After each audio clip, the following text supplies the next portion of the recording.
Steven, arrête s'il te plaît, j'ai jamais pu encadrer Michel Legrand.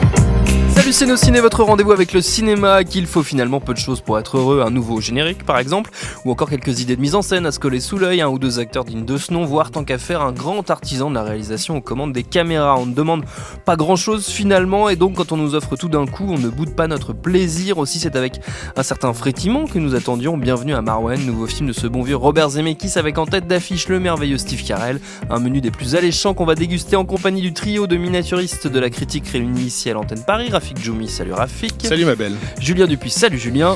Salut Thomas. Et Stéphane Moïsaki, salut Stéphane. Salut mon beau. Tu rétablis l'équilibre sexuel, c'est magnifique. Exactement. C'est Nos Ciné, épisode 167 et c'est parti. Tu fais un amalgame entre la coquetterie et la classe. Tu es fou. Enfin si ça te plaît. Bienvenue à Marwen, c'est inspiré d'une histoire vraie qui avait par le passé donné lieu à un documentaire, à de nombreux reportages. L'histoire donc de Mark Hogankamp, joué par Steve Carell, qui en sortant d'un bar se fait tabasser par un groupe de types et se retrouve dans le coma. En se réveillant, il est amnésique et se lance dans une étrange entreprise pour reprendre le contrôle de sa mémoire, la fabrication de la réplique miniature d'un village belge durant la Seconde Guerre mondiale, village dans lequel il va faire vivre son double, ses proches, ses conquêtes fantasmées et même ses agresseurs. Hey, looking good. What is all of this? The world-famous Marwen, Mark's art installation. So that's the guy. Yeah, it's right up there. Some Nazi thugs jumped him. It's a miracle he survived. I was a hell of a good artist, and now I can barely write my name. So my dolls have to tell a story. Derrière la caméra, donc c'est Robert Zemeckis sur un scénario qu'il co-signe avec Caroline Thompson, et au casting, outre Carell, on trouve Leslie Mann, Diane Kruger, encore la chanteuse Janelle Monáe. Votre avis, décidément, sur Marwen, les amis. Bon, Julien Dupuis est autour de la table, c'est pas parce qu'on est en 2019 qu'on va abandonner les bonnes vieilles traditions, donc tu vas commencer, Julien. En ouverture, je voulais juste préciser un truc qui est quand même vraiment étonnant, c'est que Robert Zemeckis, jusqu'à présent, il y avait 3-4 ans entre chacun de ses films, en fait. Hein. Et là, depuis Flight, en fait, il a enchaîné les films à un rythme absolument ahurissant, et ça risque de pas se calmer, puisqu'il a toujours plusieurs projets en fait à la suite, mais il fait quand même preuve d'une productivité, d'une vitalité créatrice qui est complètement délirante, et il me semblait important de le souligner en fait en ouverture. C'est un peu accessoire, hein, ça n'a rien à voir avec la qualité intrinsèque de Marwen, d'autant plus que c'est pas quelqu'un qui fait des films, disons, logistiquement légers.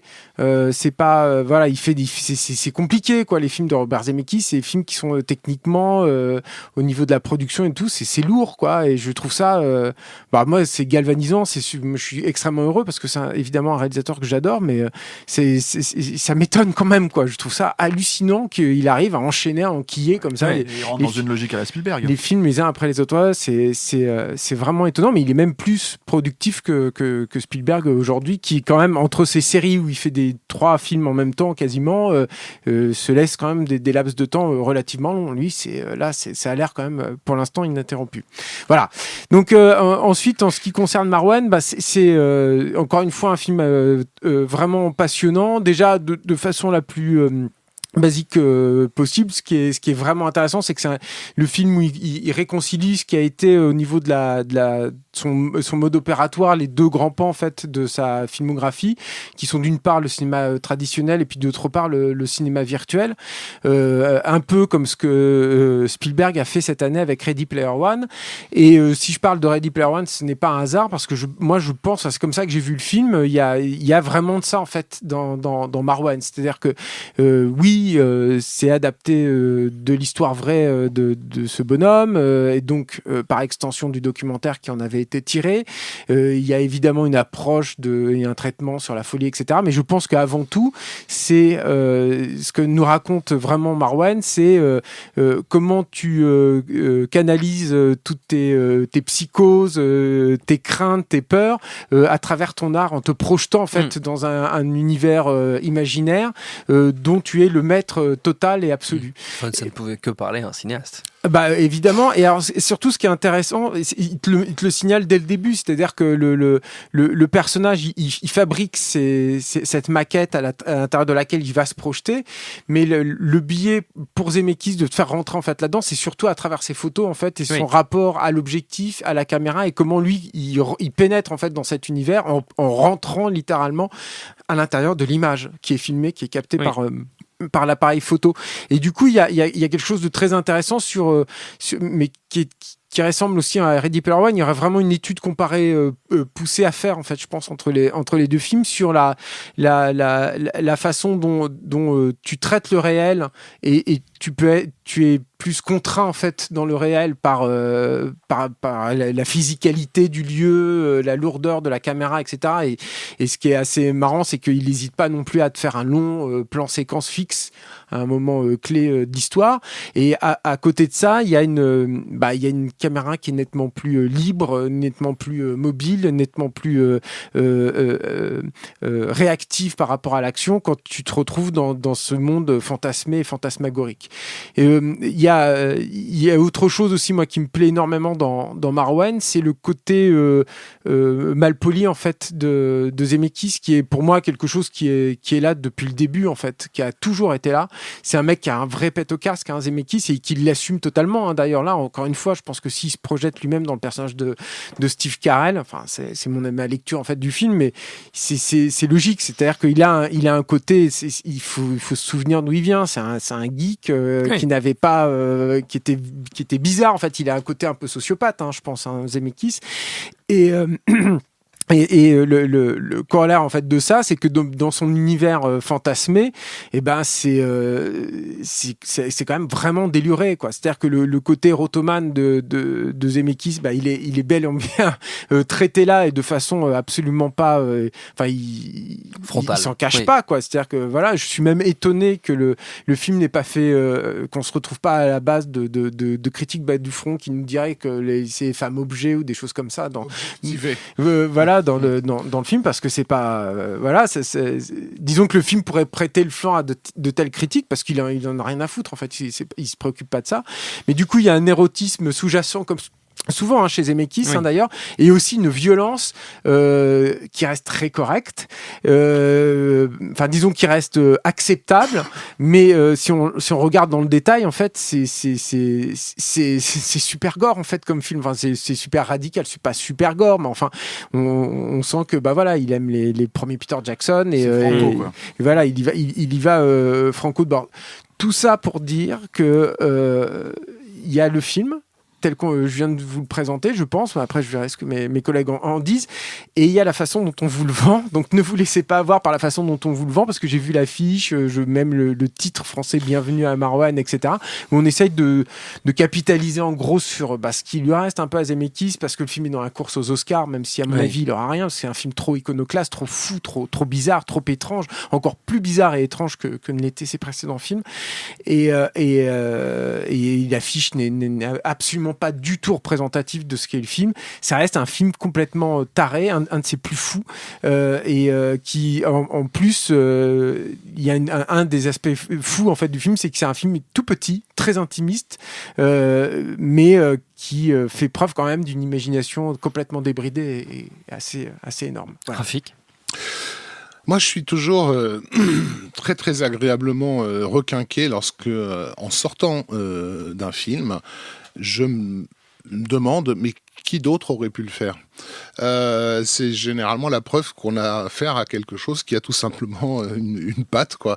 Et c'est inimaginable après coup de se dire que quelqu'un d'autre que Zemeckis aurait pu faire un film comme celui-ci, tellement à tout point de vue il correspond à ce qu'il est, que ce soit dans sa fabrication évidemment, par justement la façon avec laquelle la performance capture s'est imposée comme une évidence dans sa fabrication, comme par rapport à ces thématiques que Julien a souligné. Ça, c'est le premier bon point. Ça veut dire que même si on part d'une histoire préexistante, on parle d'un documentaire préexistant, donc l'affaire étant que Zemeckis a découvert le documentaire et a tout de suite sécurisé les droits, et qu'au même moment Steve Carell URL cherchait à obtenir les droits également, et qu'en gros le projet serait né de cette rencontre voilà.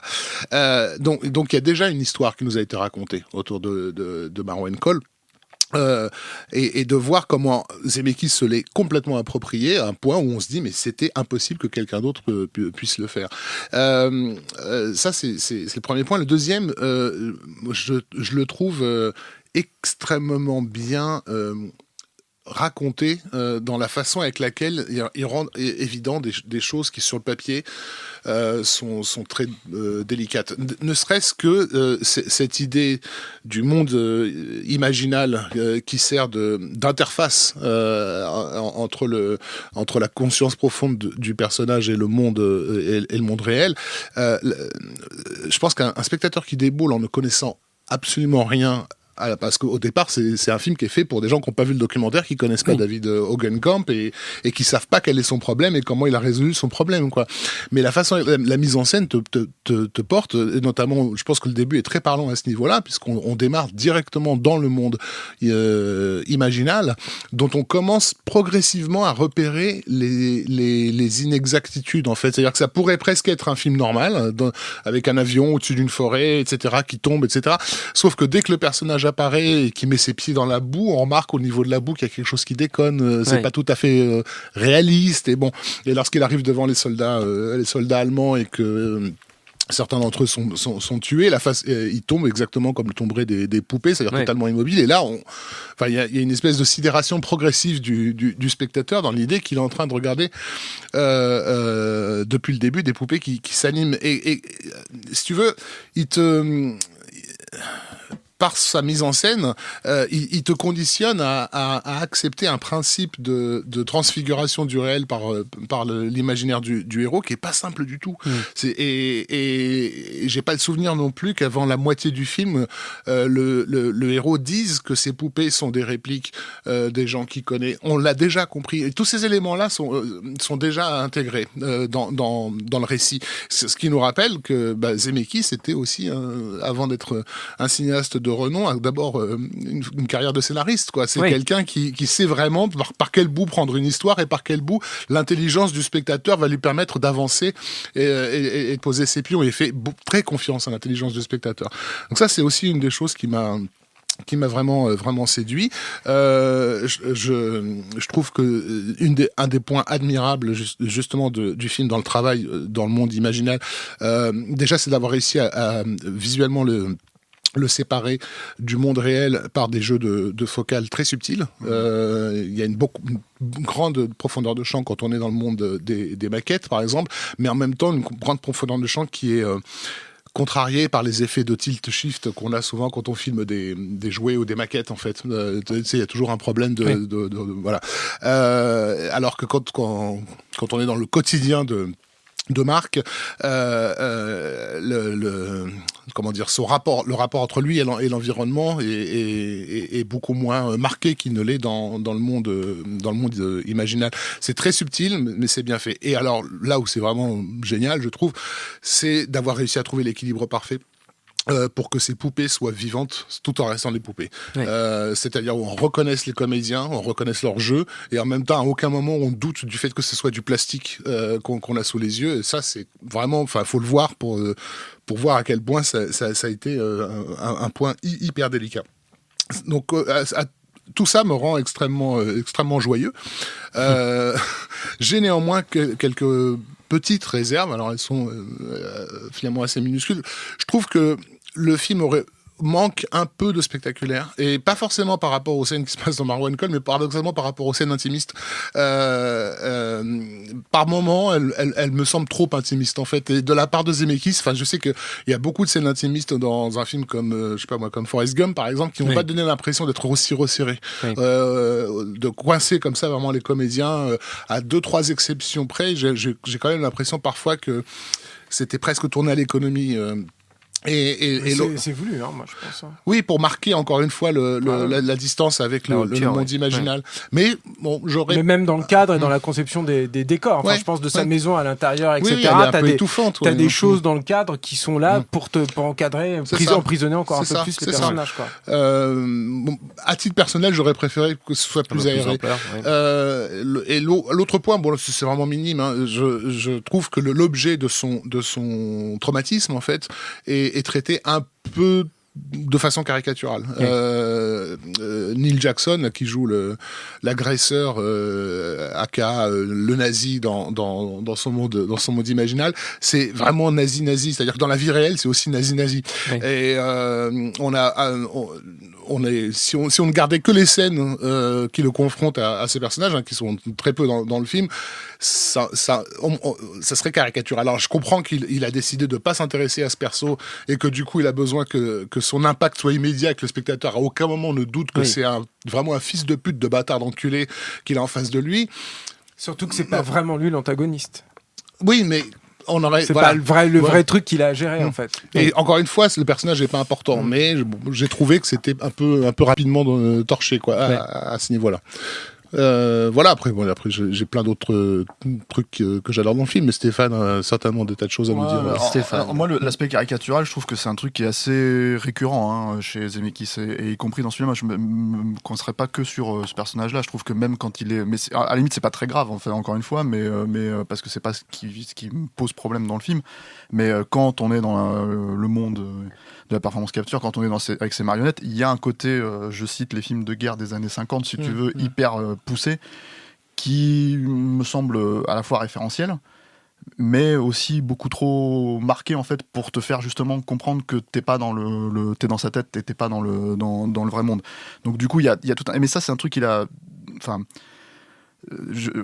moi quand j'ai vu Retour à le futur 2 à l'époque au cinéma et qu'en fait à un moment donné Doc s'arrête et qu'il explique en fait comment ils sont arrivés dans le 85 alternatif, en fait j'étais déjà en train de me dire mais je le sais, j'ai compris ça, en fait t'as pas besoin de me l'expliquer. Donc je comprends en fait que Zemeckis ait besoin de le pointer du doigt aux gens, et c'est un truc qu'il fait assez régulièrement, c'est-à-dire que pour le coup c'est quelqu'un qui a, moi je trouve en fait malgré des côtés frontaux, a quand même tendance à avancer masqué souvent dans son cinéma, et il est pas aussi fin qu'un Spielberg, si on devait faire justement la comparaison avec Ready Player One et bien Birdman, qui est totalement légitime pour le coup, moi je trouve aussi, parce que effectivement c'est quelqu'un qui part de son cinéma. Je spoil. Attention, Stéphane va spoiler. Non, mais je le dis parce qu'il y a des gens qui nous reprochent des fois, d'un seul coup vous spoilez, tu vois. Mais quand on dit qu'il parle de son cinéma, il parle littéralement de son cinéma. Il y a un film en particulier qu'il cite, qui est inattendu. Tu vois, moi je trouve même qu'il est cohérent thématiquement, mais qui est complètement inattendu, parce que tu te dis mais on n'est plus dans ce film-là, on n'est pas censé être dans ce genre de film, et il le cite ouvertement, et c'est Retour à le futur.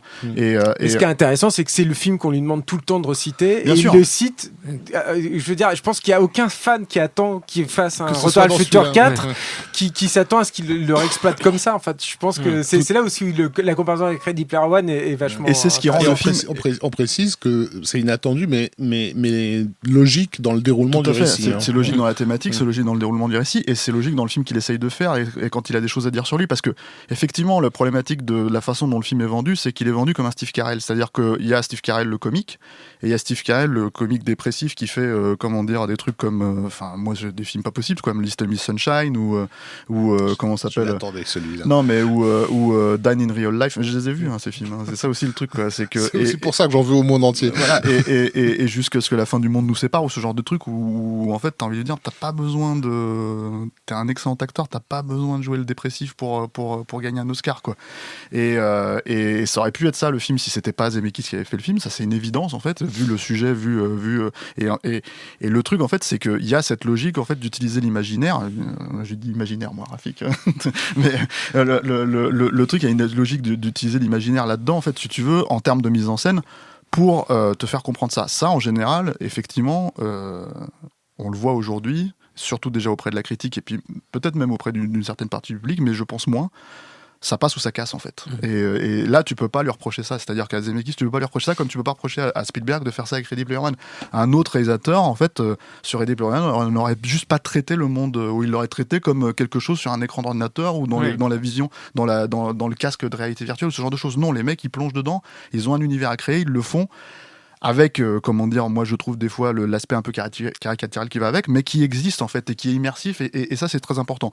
Et cette logique, moi ce que j'ai apprécié dans ce film-là, moi j'aime bien le film, j'aime beaucoup le film, je trouve que c'est assez, c'est assez touchant de voir un cinéaste en fait vraiment parler de lui pour le coup de manière directe, ce qu'il a rarement fait, hein, je trouve, Zemeckis pour le coup, quoi. Même s'il y a des films où c'est assez évident qu'il le fait, quoi. Évident, ouais. Il l'avait fait dans The Walk. Hein, Voilà, par exemple. Dans The The Walk, ouais, bien sûr, ouais. Et mais pareil, encore une fois, de manière plus déguisée. plus masquée, parce que en fait, à chaque fois que c'est ça qui est bien, c'est que quand tu vas voir, par exemple, n'importe quel film, que t'aimes ou que t'aimes pas le film, quand tu vas voir Apparence, t'es censé voir un thriller un peu bourgeois, un truc comme ça, et d'un seul coup ça vrille dans autre chose. Quand tu vas voir Allié, tu crois que tu es en train de voir un film de guerre avec des stars, si tu veux, à l'ancienne, et d'un seul coup ça vrille dans un vrai drame matrimonial. Oui. Enfin, donc tu as tout un tas de trucs comme ça où c'est mine de rien en fait proposer quelque chose de totalement différent que ce que tu attends de voir, c'est toujours appréciable. C'est pas forcément dans l'air du temps, mais c'est appréciable. Et voilà, le truc c'est que moi je trouve qu'il manque peut-être éventuellement dans le film j'ai encore du mal à mettre le doigt dessus, mais en fait, je sais pas, un rapport émotionnel un peu plus poussé, que je voyais un peu plus, par exemple, dans Allié, où même si c'était de manière tournée, je pense qu'il parlait de ses divorces, il parlait de ce genre de choses, etc., etc. Là, je sais pas, je pense qu'il est tellement frontal sur son cinéma que j'ai l'impression qu'il me manque quelque chose, ou alors je connais pas assez bien la carrière, ou j'apprécie pas assez bien la carrière de Zemeckis pour être totalement emporté par le film. Mais effectivement, et là je rejoins Julien, il a un rapport par exemple à la violence qui est assez intéressant, parce que ça, pour ceux qui connaissent le film, moi ça m'a fait penser à Beowulf, et la façon dont justement il détourne les contraintes en fait du PG-13, il détourne les contraintes du truc pour faire un film qui finalement est assez cru, tout en restant abordable auprès du public cible de base, parce que ça c'est un truc qui prend en compte. La seule question, c'est quand il traite quelque chose comme Retour au futur, qui est un film populaire énorme, la question c'est à qui il s'adresse en fait exactement, et c'est ça qui est assez étonnant quand tu vois ce film-là, c'est que effectivement du film entre guillemets à Oscar de base, dans lequel tu peux éventuellement rentrer, même si en fait dès le début on t'a déjà en fait l'aspect comment dire fantasmé en fait de la vision dans la tête du personnage, si tu veux, est assez évident. En fait à la fin c'est soit t'accroches, soit t'es largué, quoi. Et je pense que c'est pas le public de Retour à le futur qui vient voir ce film à la base, c'est ça qui est assez étonnant. C'est pas le public des Oscars non plus, hein, mais c'est ça. C'est trop barjot, hein, c'est trop iconoclaste. Et la grosse appréciation effectivement, c'est le fait que enfin après 15 ans après le Pôle Express, en fait il a vraiment en fait commencé à se poser en fait des questions de comment intégrer le public dans la performance capture. Jusque là, la problématique de la performance capture, outre le fait qu'apparemment il en parle pas beaucoup, que ça lui est, pas dans le film, je parle de manière générale, dans la presse, il reste assez, comment dire, il en parle pas tant que ça, non? Si tu me regardes en faisant. Julien lève les yeux un peu. Non, j'ai rien dit. Il hausse les sourcils. Non, mais en fait, c'est quelque chose qui pourrait se réclamer, dont il pourrait se réclamer, qu'il ne le fait pas finalement parce qu'il le revendique pas plus que ça. Quelqu'un comme Cameron, c'est complètement approprié en 2009 avec Avatar, c'est-à-dire qu'en fait, il a dit ok, comment je vais prendre le public. Même Spielberg, il avait peut-être pas fait ça avec Tintin, mais il l'a fait clairement avec le BGG, où d'un seul coup, en fait, l'idée de masquer les deux univers, c'est qu'en fait, il fait une scission spécifique pour expliquer pourquoi, en termes de méthodologie, il change de fonctionnement, quoi. Et là t'as ça dès le début du film, c'est-à-dire que t'as la première scène effectivement, et t'as un simple mouvement de caméra qui est un espèce de truc qui est à travers l'objectif en fait de Steve Carell, où le simple fait de montrer que les figurines bougent plus, mais qu'en fait d'un seul coup il bouge son appareil photo pour le fait de montrer ce caméra à travers le point de vue de Steve Carell, pour moi c'est une manière de faire des portes d'entrée, des portes de sortie en fait dans la logique de la performance capture. Il le fait plus vraiment après, parce que d'un seul coup il se projette dans l'esprit de Steve Carell plus que dans son outil. Il a plus besoin d'installer ça, mais le fait de montrer l'outil dès le début, c'est-à-dire et de faire la comparaison, je me suis dit d'accord, donc en fait il y a quand même une volonté de montrer en fait regardez, c'est un peu mes tours de magie, je vous montre ça, et ça mine de rien je trouve que c'est une vraie façon de s'ouvrir vers le public qui lui manquait, moi je trouve, dans la performance capture jusque là, et ce qui était dommage, parce que on sait que c'est un réalisateur à Oscar, on sait qu'il a fait Forrest Gump, on sait tout ça, il va rester pour ça. Et j'ai peur qu'en fait il reste pas pour d'autres problématiques, et que des personnes comme que des personnes méthodologiques, que des personnes comme Cameron en fait vont peut-être récupérer au final, parce que on le sait qu'Avatar 2, 3 5, en fait, c'est des films qui vont vraiment, pour le coup, intégrer le public dans la démarche en fait, de ce que ça raconte et tout ça. Donc du coup, c'est un film casse-gueule. Pour le coup, qui mérite beaucoup plus d'être défendu que, pour prendre un exemple récent, Mortal Engines, tu vois, ou ce genre de truc où je trouvais que c'était, Julien faisait des caisses, voilà. Parce que non, mais il prétend qu'il a gagné, mais il a rien gagné. On ne règle pas ses comptes d'émission en émission. Non, mais c'est malheureux. Je pense effectivement que je crois qu'il n'est pas sorti encore aux États-Unis le film, donc Marwen. Donc à l'heure où nous enregistrons, je ne crois pas. Donc ça va être difficile de savoir si ça va marcher. Ce serait vraiment dommage parce que je pense qu'il y a un côté film-somme dans le film en fait qui est assez important et voilà quoi. La bande-annonce fonctionne bien en tout cas. J'ai regardé par curiosité les commentaires sous les vidéos, les trailers américains quoi. Moi je serais étonné que ça marche quand même, que ça fonctionne et que ce soit reconnu par l'Académie des Oscars. Je vais juste rajouter un petit truc peut-être si j'ai. Vas-y. Non mais parce que c'est un truc aussi dont on n'a pas parlé. Ce qui est intéressant de la performance capture, c'est les possibilités que ça donne aux comédiens. Oui. Et je trouve que ça c'est un truc pour le coup je voyais, c'était pas super exploité moi je trouve dans Ready Player One, et là ça l'est exploité à fond. Il y a une vraie réflexion je trouve là-dessus et j'ai envie de revoir le film rien que pour ça en fait, en me focalisant là-dessus. C'est la façon dont les pantomimes en fait des comédiens sont différentes et se répondent entre l'univers comment dire Rafik, imaginal et l'univers réel. C'est simplement quand c'est le monde des représentations en fait, c'est tout. Mais voilà, non, mais pas de moi Rafik aussi je vais avoir l'air d'être un érudit quand même. Non mais voilà, alors donc le monde vaginal. Non mais c'est un truc, parce qu'on c'est vrai qu'on parle à juste titre de beaucoup de mise en scène, d'écriture, de voilà, mais ça je trouve qu'on n'en a pas parlé. C'est super intéressant et c'est Zemeckis en tant que pionnier en fait du cinéma virtuel, c'est un truc en fait qu'il aurait dû auquel il a réfléchi manifestement depuis le début voilà. Très bien. Pour terminer, si personne n'a d'autres remarques salaces à faire, on va faire comme d'habitude un petit tour de recommandations. Vous pouvez évidemment choisir l'univers qui vous plaira le plus, parce que vous savez, c'est un espace de liberté totale. Rafik. Alors, en parlant de monde imaginal. De cinéastes qui se racontent à travers ce monde. Pas qui se la racontent. Mais qui se racontent de façon intime par rapport à leur imaginaire. Et éventuellement de travail sur les maquettes. Je renverrai un film de Peter Jackson et Fran Walsh qui s'appelle Lovely Bones, dont je trouve qu'il a été plutôt mal accueilli à sa sortie et je trouve assez mal compris aussi. Et